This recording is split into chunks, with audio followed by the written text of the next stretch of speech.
মানে আনন্দ, অথচ আমাদের এই সমাজে সুবিধা বঞ্চিত শিশু আছে যাদের কাছে ঈদের আনন্দ পৌঁছায় খুব সামান্যই।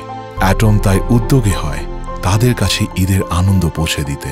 ফেসবুকের বন্ধুদের কাছ থেকে পাওয়া আইডিয়া থেকে বেছে নেওয়া হয় সুবিধা বঞ্চিত শিশুদেরকে ঈদের নতুন জামা উপহার দেওয়ার ইভেন্ট। এবার সেই উদ্যোগকে সফল করতে অ্যাটম গ্রামের কয়েকজন বন্ধু গিয়েছিল সম্ভাবনা এনজিও পরিচালিত পুষ্পকলি স্কুলের শিশুদের সাথে ঈদের খুশি ভাগাভাগি করার জন্য। এবার বাচ্চাদেরকে সারপ্রাইজ দেওয়ার পালা। অবাক হয়ে দুটি চোখে তাদের হাতে তুলে দেওয়া হলো ঈদের নতুন জামা। ওদের চোখে মুখে খেলে গেল ঈদের বর্ণিল হাসি। সারাদিন অ্যাটম গ্রামের বন্ধুদের সাথে তাদের কাটে অসাধারণ সময়। তারাও যে হাসতে জানে এবং তাদের হাসি যে কত সুন্দর হতে পারে তাদের সাথে সময় না কাটালে বোঝাই যায় না।